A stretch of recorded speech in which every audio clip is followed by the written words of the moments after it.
Bismillahirrahmanirrahim. Assalamualaikum warahmatullahi wabarakatuh. Alhamdulillahi rabbil alamin, wa bihi nasta'inu ala umurid dunya waddin, wassalatu wassalamu ala asyrafil mursalin wa ala alihi wa sahbihi ajma'in, amma ba'd. Raditu billahi rabba wa bil islami dina wa bi muhammadin nabiyya wa rasula. Allahumma rabbana zidna ilma warzuqna fahma. Allahumma arinal haqqa haqqan warzuqna ittiba'ah, wa arinal batila batilan warzuqna ijtinabah, waj'alna mimman yastami'una al-qawla fayattabi'una ahsanah, wa adkhilna bi rahmatika fi ibadika sholihin. Alhamdulillah, jemaah sekalian, Bapak Ibu, rekan-rekan yang dirahmati Allah, kembali kita bersyukur pada Allah atas segala limpahan nikmat dan rahmat dari Allah Subhanahu wa taala. Hingga saat ini Allah izinkan kita untuk terus memperbaiki kualitas ketaatan kita kepada Allah Subhanahu wa taala. Mudah-mudahan hadirnya kita di masjid yang mulia ini dan duduk di majelis yang mulia ini menjadi asbab kita diperbaiki oleh Allah Subhanahu wa taala dan terus berupaya untuk istiqomah hingga husnul khotimah. Selawat dan salam semoga selalu tercurah kepada baginda Rasul sallallahu alaihi wasallam sebagai suri teladan kita, qudwatun hasanah kita. Mudah-mudahan kita semua yang hadir pada kesempatan ini menjadi bagian daripada bukti bahwa kita umat Rasulullah yang terus berupaya menghidupkan sunnah Rasulullah sallallahu alaihi wasallam. Mudah-mudahan nama-nama kita menjadi bagian dari hamba Allah yang mendapat syafaat dari Rasulullah sallallahu alaihi wasallam. Bapak Ibu, rekan-rekan yang dirahmati Allah, mengawali kajian malam hari ini sama-sama kita membaca Al-Basmalah. Bismillahirrahmanirrahim. Kita masih membahas tentang hal-hal yang berkaitan dengan ganti rugi atau diat, yang mana ini sebagai simbol bahwa Islam sangat memperhatikan tentang keamanan dan kenyamanan umat manusia. Pembahasan fikih ini ada pada bagian keempat dari fikih, yaitu fikih hudud atau fiqhul jinayat, yaitu hal-hal yang berkaitan hukum ketatanegaraan, hukum kriminal, dan hukum yang berkaitan dengan perlindungan negara. Pada kesempatan ini kita akan membahas beberapa masail, yaitu problematika yang berkaitan dengan diat. Di antaranya adalah ketika seorang memiliki binatang ternak atau binatang tunggangan, lalu binatang tunggangan ini qadarullah merusak lahan atau milik orang lain, maka bagaimana tanggung jawab pemilik binatang? Jika tangan, kaki atau mulut binatang merusak sesuatu, maka pemiliknya harus bertanggung jawab.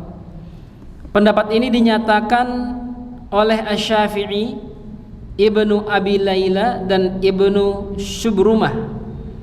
Menurut Imam Malik, Lais, dan Al-Auza'i, pemilik binatang tidak menanggung apapun jika kerusakan bukan dilakukan oleh penunggang atau kusir atau penuntunnya karena menakut-nakuti atau memukul binatang tersebut. Jika ada penyebab seperti ada yang mengarahkannya kepada sesuatu lalu merusaknya, maka dihukum selayaknya hukuman untuk orang yang merusak barang orang lain. Jika berupa kejahatan pidana, maka hukumannya adalah qisas. Selama pengarahan binatang itu dilakukan dengan sengaja, maka balasannya adalah qisas. Karena dalam kondisi ini binatang berfungsi seperti alat. Misalnya ada orang yang sedang menunggang kuda, lalu sengaja diarahkan ke orang lain sehingga menabrak orang lain, maka penunggangnya kena hukum qisas atau diyat.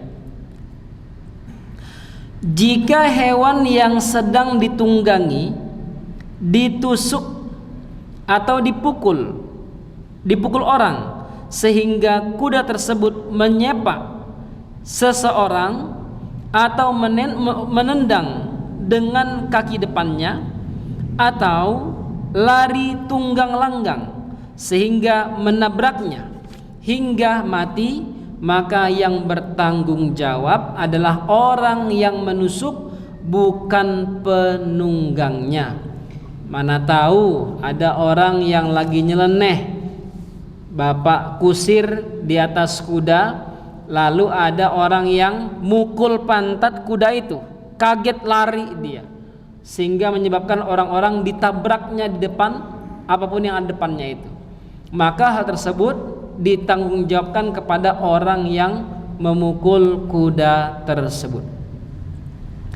Jika yang ditendang adalah orang yang menusuk, pas ada orang nyeleneh, dipukulnya kuda tersebut atau ditusuknya, lalu ternyata kuda itu menendang orang yang menusuk atau memukulnya, jika dia mati, maka kematiannya tidak berdampak apapun, karena dia sendiri yang menyebabkan kematiannya.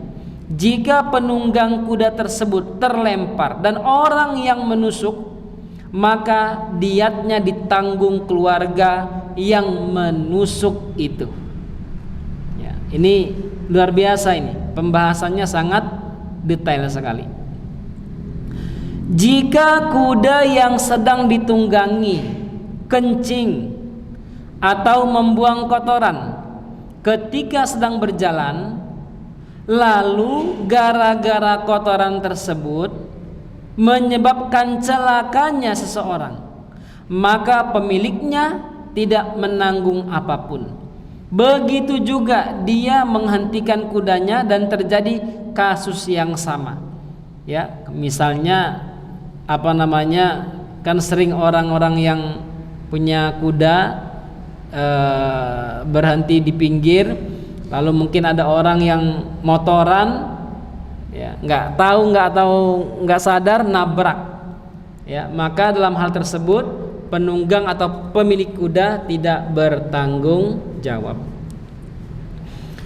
Nanti ini sama kiasnya dengan mobil atau truk atau bus yang parkir di pinggir jalan dengan catatan parkir di tempat yang memang dibolehkan. Lalu ada orang yang menabraknya, yang nabrak meninggal di tempat. Maka dalam hal ini pemilik truk tidak dianggap bersalah dan tidak wajib mengganti diat orang yang meninggal tersebut. Bapak Ibu yang dirahmati Allah SWT. Selanjutnya, bagaimana tanggung jawab penuntun, pengendara, dan kusir hewan apabila binatang yang sedang dituntun atau ditunggangi atau dikendalikan kusir mengenai sesuatu atau merusaknya, maka harus bertanggung jawab atas kerusakan yang diakibatkannya. Umar radhiyallahu anhu pernah memutuskan pembayaran diat kepada orang yang memacu kudanya lalu melindas seseorang. Menurut mazhab Zahiri, orang tersebut tidak menanggung apapun, sebagaimana yang Rasulullah sabdakan, jurhul ajma'i jubarun wal bi'ru jubarun wal ma'dinu jubarun wa fir rikazil khumusu. Luka yang disebabkan binatang tidak mengakibatkan diat, kecelakaan di sumur tidak mengakibatkan diat, dan kecelakaan di penambangan tidak mengakibatkan diat. Barang temuan atau rikaz, zakatnya adalah 1/5. Dalil ini lebih tepat jika diterapkan untuk binatang yang tidak ada penunggangnya. Sebagai catatan dari Said Sabiq, kusir diterapkan untuk binatang yang tidak ada penunggangnya, kusir atau ternak atau penuntunnya. Dalam kondisi ini seluruh ulama sepakat tidak ada tanggungan atas kerusakan yang dilakukan oleh binatang tersebut selama tidak ada yang menungganginya. Bagaimana jika hewan yang sedang berhenti? Ya, atau kita kiaskan kendaraan yang berhenti. Jika hewan yang sedang berhenti mengenai sesuatu, maka menurut Abu Hanifah pemiliknya harus menanggung apa yang dikenainya. Dia tidak dapat dibebaskan dari tanggung jawab meskipun mengikat hewannya di tempat yang dibolehkan. Menurut Abu Hanifah, Nu'man bin Bashir rahimahullah menuturkan bahwa Rasulullah bersabda, "Man auqafa dabbatan fi sabilin min subulil muslimin aw fi suqin min aswaqihim fa awta'at biyadin aw rijlin fahuwa dhamin." Siapa yang menghentikan hewannya di jalan kaum muslimin atau di jalan umum atau pasar mereka, lalu merusak sesuatu dengan injakan kaki depan atau kaki belakangnya, maka pemilik tunggangan tersebut bertanggung jawab atas kerusakannya. Hadis riwayat Ad-Darulqutni. Menurut Imam Syafi'i, jika hewan tersebut dihentikan di tempat yang semestinya, maka dia tidak menanggung kerusakan yang diakibatkannya. Tapi jika dihentikan bukan pada tempatnya, dengan kata lain sembarang parkir, gitu ya, atau parkir sembarangan, maka pemilik hewan menanggung dari kerusakan tersebut. Selanjutnya, menanggung kerusakan yang diakibatkan hewan ternak. Jumhur ulama, termasuk Maliki, Syafi'i dan mayoritas ulama Hijaz, berpendapat kerusakan yang disebabkan oleh hewan ternak berupa nyawa atau harta milik orang lain tidak ditanggung oleh pemilik hewan, karena biasanya pemilik ladang dan kebun menjaga tanaman mereka di siang hari, sementara pemilik ternak mengembala di siang hari juga dan membawanya pulang menjelang malam hari. Orang yang melanggar kebiasaan ini berarti telah melakukan kelalaian. Hukum ini berlaku jika hewan ternak tersebut tidak disertai pemiliknya, gitu ya. Tapi jika disertai oleh pemiliknya, maka pemiliknya wajib bertanggung jawab atau membayar kerugiannya.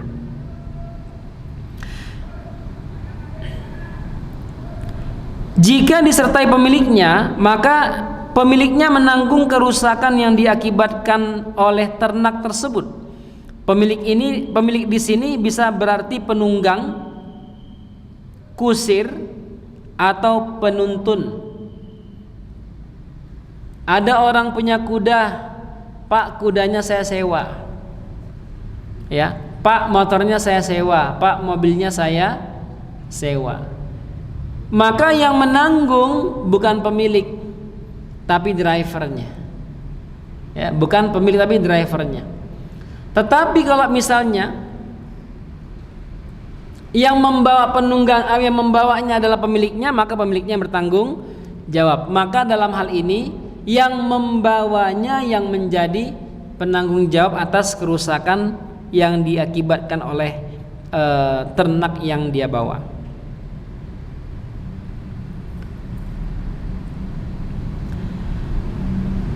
Pemilik di sini berarti penunggang, kusir atau penuntun, atau ternak tersebut sedang berhenti bersamanya.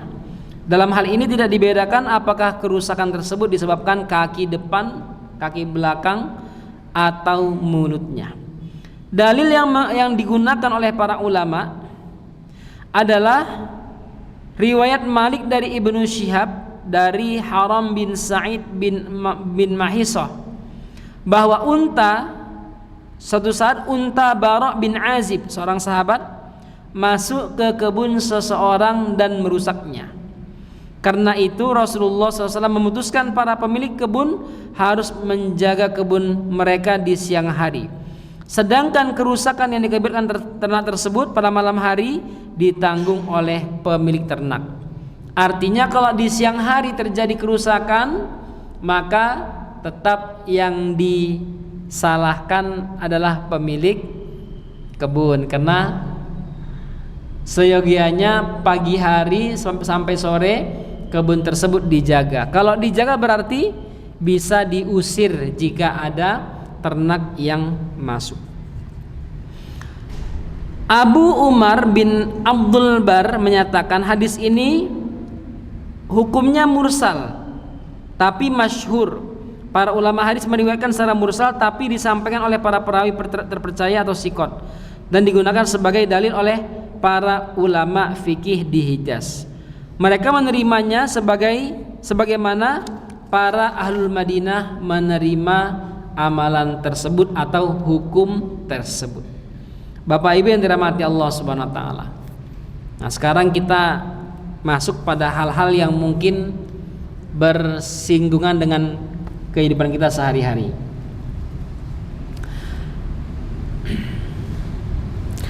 Apa hukumnya atau bagaimana hukumnya jika ada kerusakan yang disebabkan oleh burung? Ya, kalau tadi hewan ternak, sapi, kuda, kambing sebagainya, sekarang burung. Menanggung kerusakan yang disebabkan burung. Beberapa ulama berpendapat hewan-hewan seperti lebah, merpati, ayam, dan burung tidak berbeda dengan hewan ternak. Jika hewan-hewan tersebut dipelihara lalu dilepaskan pada siang hari dan makan biji-bijian, maka pemiliknya tidak menanggung apapun karena hewan-hewan itu biasanya dilepas. Namun bagi sebagian ulama, pemilik harus menanggung kerusakan akibat hewan-hewan tersebut jika dia lepas. Jika dia lepas, ya, artinya dia pergi tanpa pemantauan pemilik. Begitu juga pemilik burung pemburu seperti elang. Jika merusak burung atau binatang lain milik orang lain, maka dia harus menanggung kerusakannya. Inilah pendapat yang benar menurut para ulama.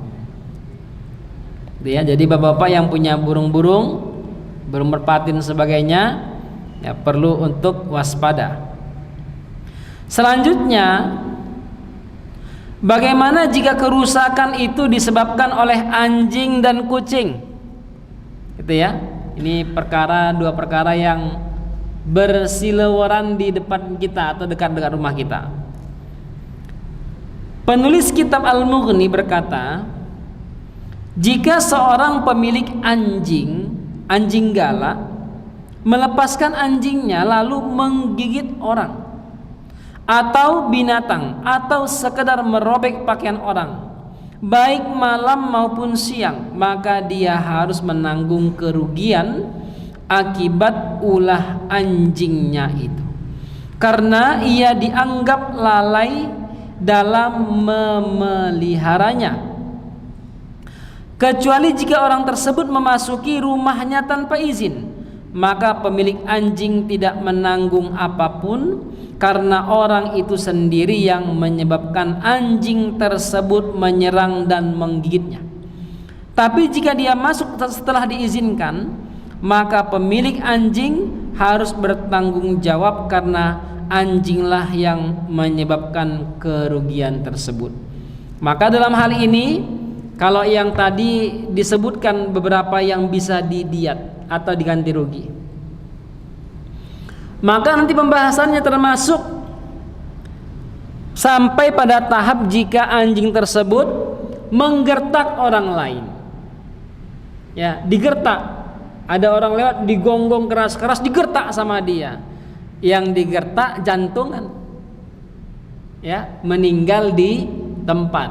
maka pemilik anjing bertanggung jawab atas hal tersebut. Ya. Mungkin dia tidak dikisos karena tidak ada niat membunuh, tetapi gara-gara perbuatan dia yang tidak bisa menjaga anjingnya, maka dia dimasukkan pada pembahasan syibhul qatli namanya, yaitu seakan-akan membunuh atau menyerupai pembunuhan, maka dia tidak dikisos tetapi membayar diat. Nah, kalau ada jemaah kalau ada warga-warga yang memelihara anjing, termasuk kucing juga, ya, ada orang karena mungkin kucingnya garang, ada orang lewat aja dikejar sama kucingnya, digigit kucing itu orang lain. Gara-gara kucing tersebut, orang yang digigit kena rabies misalnya, ya.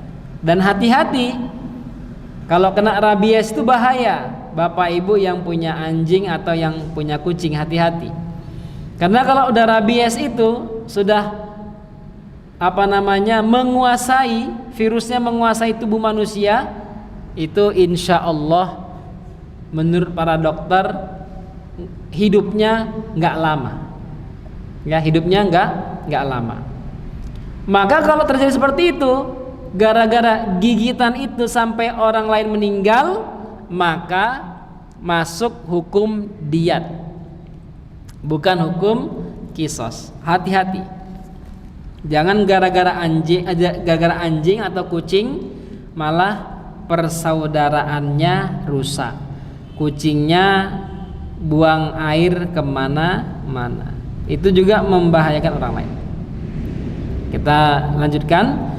Jika kerugian yang diderita bukan akibat gigitan, melainkan misalnya anjing tersebut menjilat atau kencing pada perabotan orang lain, maka pemilik anjing tidak menanggung apapun, karena kebiasaan ini tidak hanya dilakukan oleh anjing galak. Menurut Al-Qadhi, orang yang memelihara rubah atau serigala, lalu rubah tersebut memakan anak-anak ayam milik orang lain, maka dia harus menanggungnya, sama seperti kerusakan yang diakibatkan oleh anjing galak, tanpa membedakan malam ataupun siang. Tapi jika rubah tidak biasa melakukan hal itu, maka dia tidak menanggungnya. Artinya kejadian tersebut baru kali ini terjadi. Ini rubahnya udah 3 tahun umurnya, baru hari ini terjadi, maka di sana ada dispensasi keringanan. Juga sama seperti anjing yang tidak galak. Jika seorang mendapatkan anjing atau rubah bukan untuk tujuan peliharaan atau tanpa disengaja lalu merusak sesuatu, maka dia tidak menanggung kerusakan akibatnya, karena anjing atau rubah itu sendiri yang menyebabkan kerusakan tersebut. Nah, ini pembahasan ini mau menjelaskan kepada kita bahwa boleh memelihara anjing. Itu ya, boleh memelihara anjing dengan catatan tujuannya spesifik, yaitu untuk sebagai hirosah, atau yang kedua sebagai alat pemburu. Maka boleh memelihara anjing dengan tujuan menjaga rumah, yang kedua sebagai alat pemburu. Nah, ini kalau dalam mazhab Imam Syafi'i, ya, dibolehkan. Tetapi dalam mazhab Imam Syafi'i tidak boleh memelihara anjing untuk bahagia-bahagia, sampai dikasih baju, dipeluk-peluk, dicium-cium. Menurut mazhab Imam Syafi'i, tapi berbeda dengan mazhab Maliki.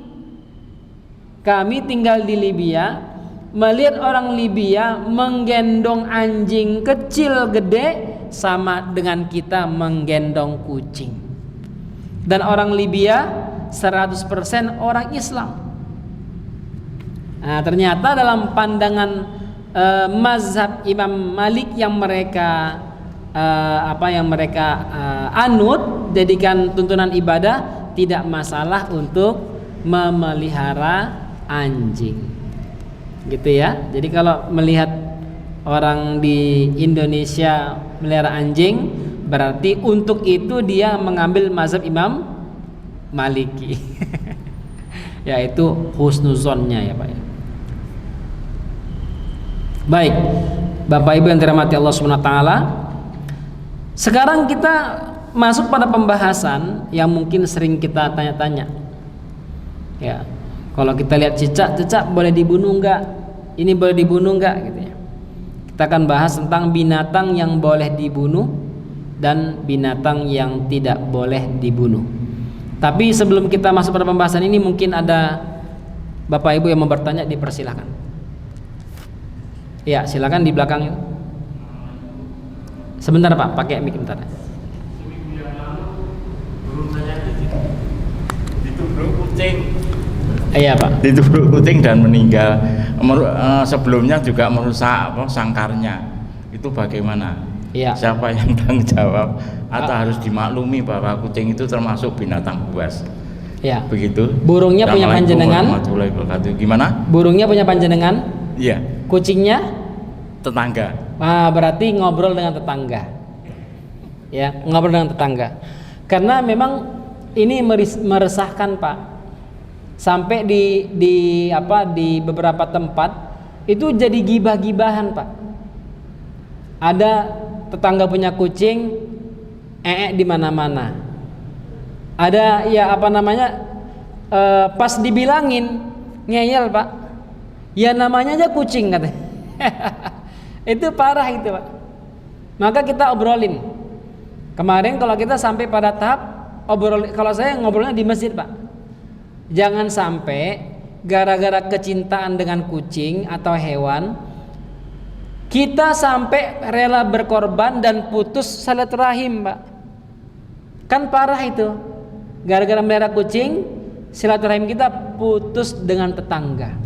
Apakah memelihara kucing yang dianggap sunnah oleh sebagian orang itu lebih tinggi sunnahnya daripada menghormati orang Islam Pak? Itu penting dipikirin. Jangan sampai gara-gara hobi kita menyalahi sunnah paling besar. Apa itu? Menjaga silaturahim. Nah, maka kalau dianggap merugikan, ya kalau mungkin burung yang murah-murah sekarang itu ya mungkin nggak terlalu berat kita. Tapi kalau yang burungnya pandai ngomong, ya bulunya keren banget, dihargai sampai ratusan juta, maka ini harus diobrolin, gitu ya, harus diobrolin. Karena itu bagian daripada aset yang harus dijaga oleh siapapun yang mengetahui hal itu, gitu ya Pak ya. Yang lain silakan. Tadi siapa di belakang juga? Iya. Itu Pak, di belakang. Pakai mic. Oh ya, sudah terjawab. Oh, sudah terjawab. Baik. Yang lain Bapak Ibu mungkin ada, Bapak, silakan. Oh iya, silakan ini Pak.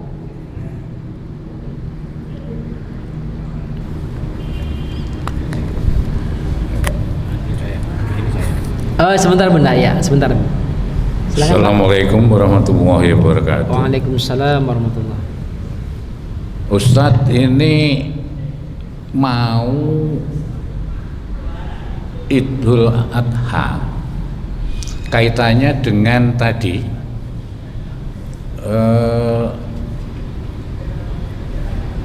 sapi ini sudah dibeli oleh pengorban yang akan mengorbankan sapi itu. Sahibul kurban. Sudah diserahkan ke panitia untuk disembelih, katakanlah begitu. Tahu-tahu lepas, sapinya galak. Lah, nabrak orang, orangnya meninggal.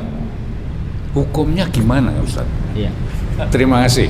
Assalamualaikum warahmatullahi wabarakatuh. Waalaikumsalam warahmatullahi wabarakatuh. Baik.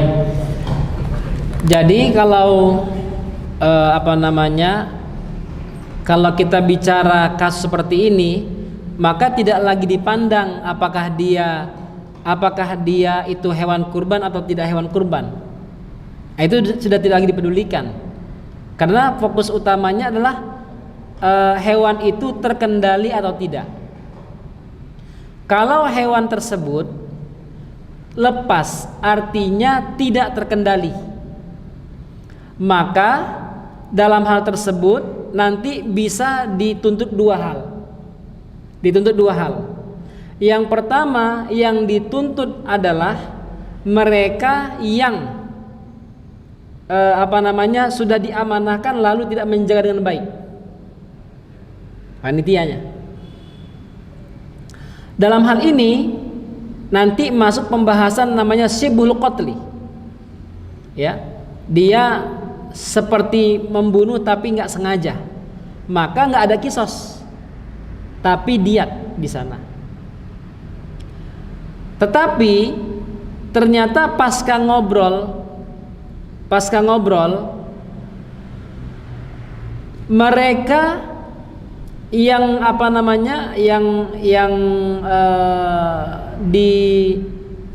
yang keluarganya meninggal memaafkan, maka selesai. Ini yang pertama. Yang kedua, ditimpahkan kepada dua orang. Yang pertama yang menjaga, yang kedua sahibul kurban. Karena bisa jadi panitia juga nggak sengaja, orang ya nggak ada yang sengaja lah untuk melepaskan itu misalnya. Maka dalam keadaan seperti ini, panitia dan 7 sahibul kurban menanggung diat dari orang yang terbunuh itu atau tercelakaan tersebut. Jadi sama-sama diatnya ditanggung oleh 7 tambah panitia kurban itu. Gitu ya Pak ya. Baik. Yang lain silakan Pak. Ya.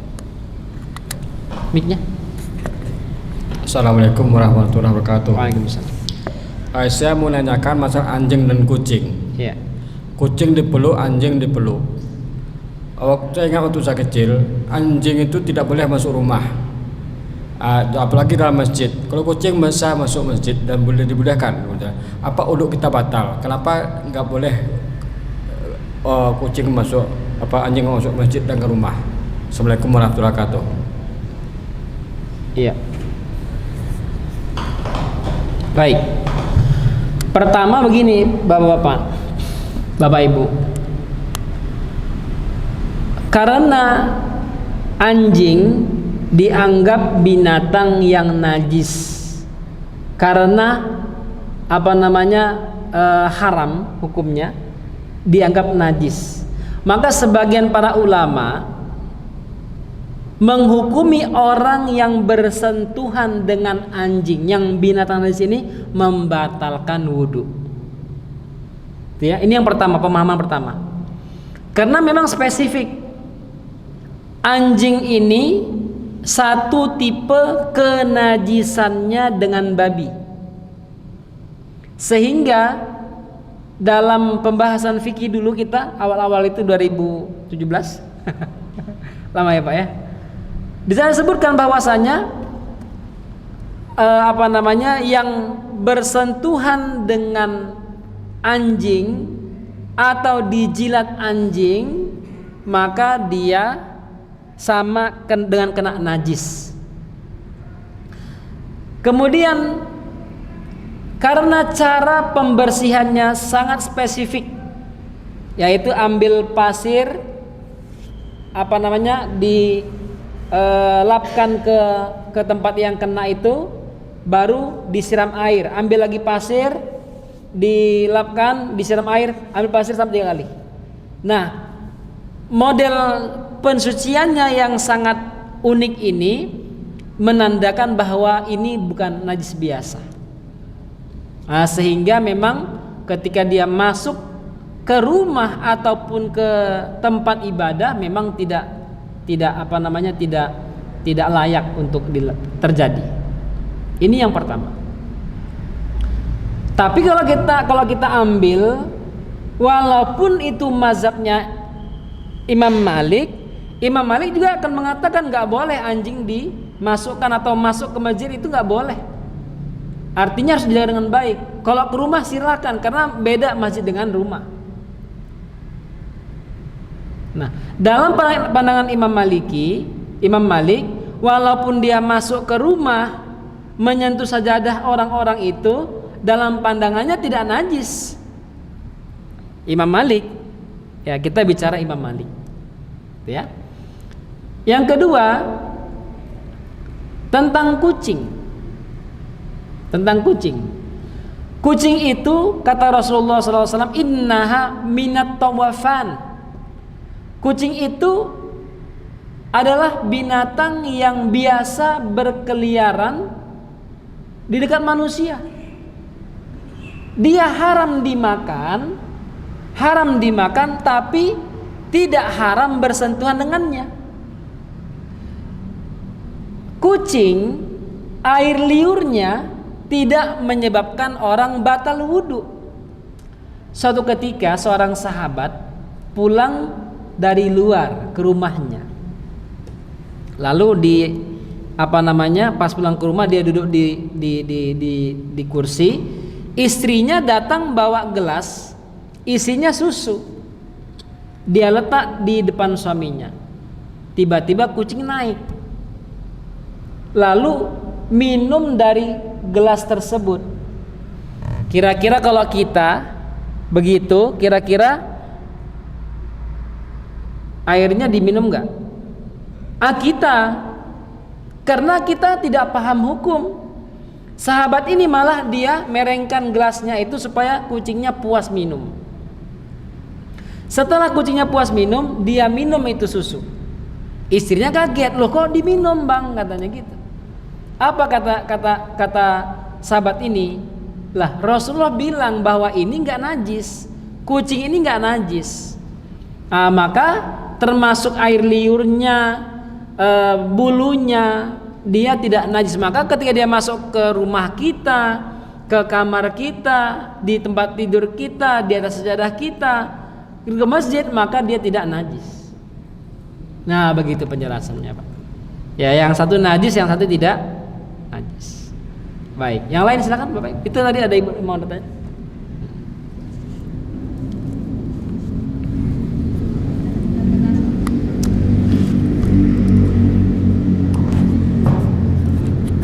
Maaf, menyambung masalah kucing. Iya. Di sini kan dekat masjid ya, dekat masjid itu di jalan di depan masjid, belakang di depan itu banyak kucing yang berkeliaran. Akhirnya membuang kotoran di sembarang. Kadang baunya sampai di mana-mana. Iya. Bagaimana cara memberi tahunya yang punya kucingnya itu untuk supaya bisa menjaga tidak berkeliaran dan tidak, kadang-kadang dulu pernah Pak sering di dalam masjid pernah buang kotorannya sampai ini.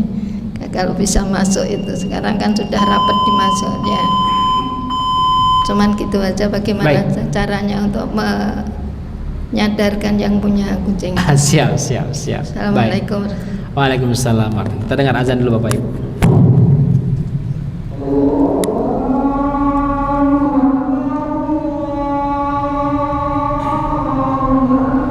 Allahu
La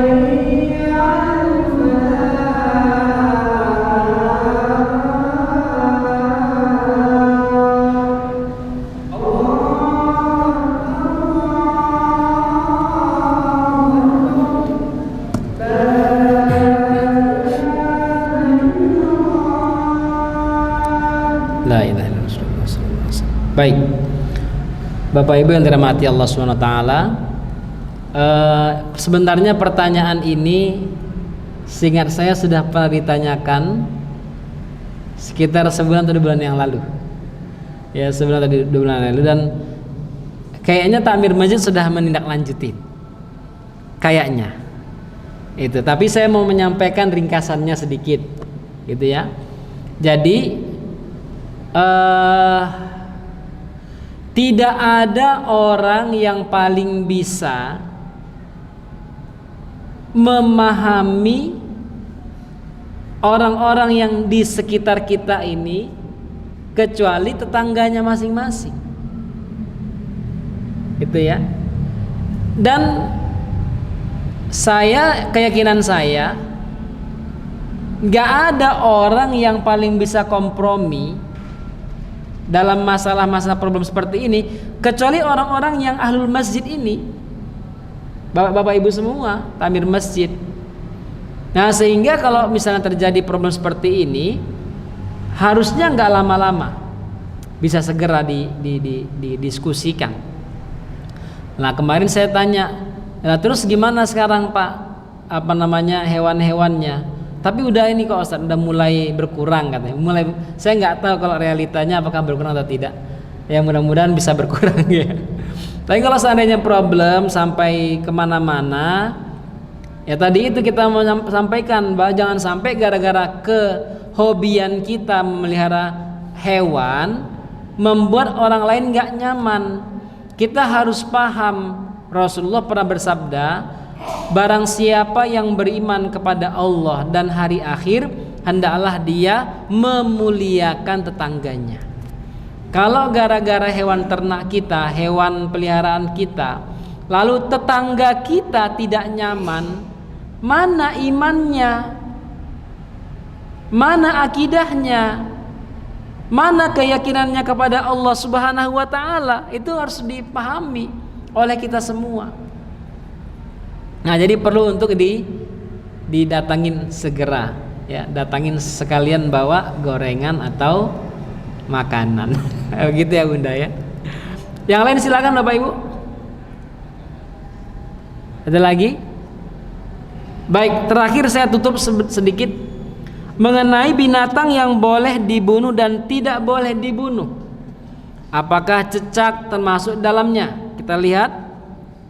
Pada dasarnya binatang tidak boleh dibunuh kecuali yang diperintah Rasulullah Shallallahu Alaihi Wasallam agar dibunuh, yaitu burung gagak, elang liar, tikus, ular, kalajengking, anjing galak, dan tokek atau yang semisalnya. Gitu ya. Nah, nanti saya nggak paham nih, nanti hukum melihara tokek gitu ya. Padahal ini ada sunnahnya untuk dibunuh. Beberapa binatang yang berbahaya dapat disertakan di sini, misalnya serangga berbahaya, harimau, macan, dan singa. Binatang-binatang tersebut boleh dibunuh meski tidak menyerang. Artinya boleh. Boleh itu bukan wajib, bukan harus. Bahasa boleh itu dibunuh ya nggak apa-apa, nggak dibunuh ya nggak apa-apa. Tapi kalau membahayakan lalu nggak dibunuh dengan alasan ini hewan langka sampai membunuh manusia, harus dipahami bahwa nyawa manusia nggak bisa ditukar oleh binatang tersebut. Aisyah radhiyallahu anha menuturkan Rasulullah menyuruh agar membunuh 5 binatang berbahaya, baik di tanah biasa maupun tanah suci, yaitu gagak, elang liar, kalajengking, tikus, dan anjing galak. walaupun di tanah suci. Karena di tanah suci kan nggak boleh matahin, sampai matahin dahan aja nggak boleh kok di tanah suci. Tapi kalau yang ini boleh dibunuh. Dalam sumber yang sama, Ummu Syuraik radhiyallahu anha menyatakan bahwa Nabi sallallahu alaihi wasallam menyuruh membunuh tokek dan menamakannya sebagai fuwaisiqah, yaitu binatang kecil yang berbahaya. Jika binatang-binatang tersebut dibunuh, maka tidak menanggung apapun. Begitu pula membunuh binatang buas dan serangga berbahaya lainnya. Misalnya masalahnya ini hampir menjadi ijma, kecuali kucing. Jika dibunuh maka harus diganti, kecuali jika kucing tersebut menyerang. Burung hudhud, semut, saya ulangin, burung hudhud, semut, lebah, burung layang-layang dan katak tidak boleh dibunuh karena tidak berbahaya. Nasai meriwayatkan dari Ibnu Amr bahwa Nabi bersabda yang artinya siapa yang membunuh seekor burung pipit atau lebih kecil lagi dengan alasan yang tidak benar, maka Allah pasti akan minta pertanggungjawabannya pada hari kiamat kelak. Seseorang bertanya, apa alasannya yang dibenarkan, wahai Rasulullah? Beliau menjawab, menyembelih dan memakannya, kepalanya tidak boleh dipotong lalu dilemparkan. Jika binatang seperti ini dibunuh, maka pembunuhnya harus bertobat tapi tidak menanggung apapun. Ibnu Abbas menyatakan Rasulullah melarang membunuh 4 binatang: semut, lebah, burung hudhud dan burung layang-layang. Begitu Bapak Ibu, semoga bisa kita pahami dan menjadi bagian dari upaya kita menjaga persaudaraan di antara kita. Mari kita akhiri bacaan alhamdulillah dan doa kafaratul majlis. Subhanakallahumma bihamdika asyhadu an la ilaha illa anta astaghfiruka wa atubu ilaik. Wassalamualaikum warahmatullahi wabarakatuh.